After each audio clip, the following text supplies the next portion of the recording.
The Dogs Howled. The land of Zero, a place wherein flowers dominate the area. These flowers are also the main source of income, as these flowers is the place's tourist attraction. Beautiful varieties of flowers dominate the scenery of Zero, which is a great place to go for a change of scenery. Our story begins in the land of flowers, Zero. Flowers are the main source of income for most of the locals in Zero. Reason to best cultivate their flowers to the fullest extent, each of the flowers look pristine and awe-inducing for the tourists that will spectate and decide to visit the area. In the bottom and hidden area of Zero lives Mangtano. He lives with his brother Mangkaro, who is a gardener as well. They had been gardening pristine flowers for almost their entire lives, for as long as they can remember. They had perfected the craft of selecting and planting flowers, the reason for the success in tourism, as tourists gasp in awe, taking photo after photo of the beautiful garden of flowers. Routinely, Mangtano and Mangkaro had always begun their days early in the morning, usually even before the sun even rises. Their first task is to check the flowers individually, step by step, to check if each and every one of them is in perfect condition. Upon inspection, the brothers clean them up and make sure that the garden is free of weeds. They then water them to keep them as attractive and eye-catching, since this is their one and only craft. Evening comes, and both of them take their well-deserved break. They pop open a bottle of beer, drinking and talking about things that had happened during their days. They talked about the crazy roller coaster of their lives. That had been their daily routine for a very, very long time. One night, dogs unusually howled, similar to that of being attacked, screaming and pleading as though the dogs were begging for mercy. Mangtano inspected the area whilst Mangkaro was in deep sleep. He saw nothing, so he decidedly went back to bed as he waited until it was time to rise up and follow the same routine that he did every day. Days went by, and the unusual howling of the dogs continued. It grew louder, as if they were in constant pain as each night passed. The howls only occurred during the night, never during the day, and the folks who lived there started to think nothing of it. They got used to the sound.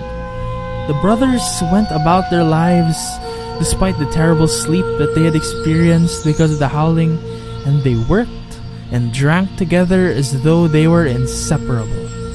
They didn't believe in the end, and living in the moment was their lifestyle. They popped open a bottle of Red Horse, their favorite drink, as it was the most accessible to them. They laughed together.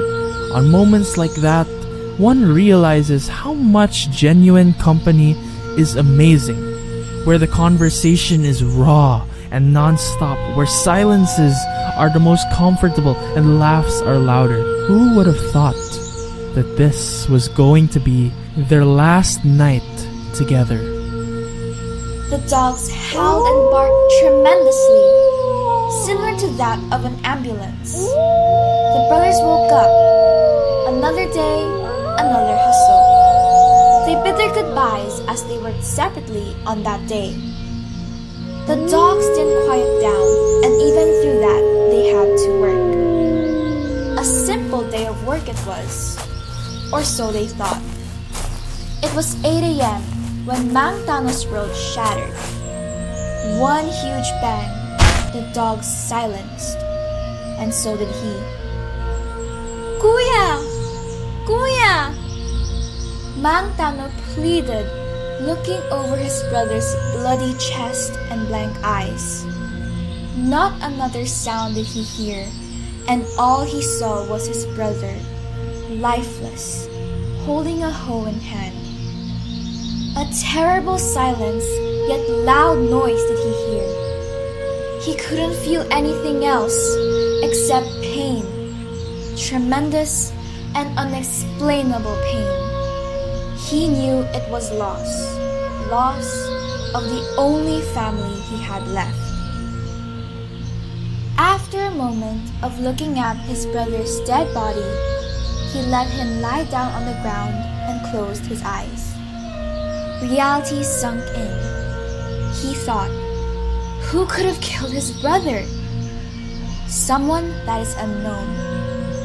Fear got to his head, realizing that the one who killed his brother could still be around, and he might be the next in list for them to kill.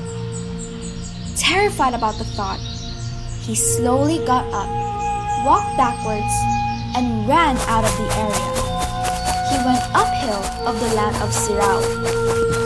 Panting from exhaustion, he arrived at the doorstep of a friend who let him stay at his house after the unfathomable events that he experienced on that day. Mang Tano has never been back down in the hidden areas of Sirao.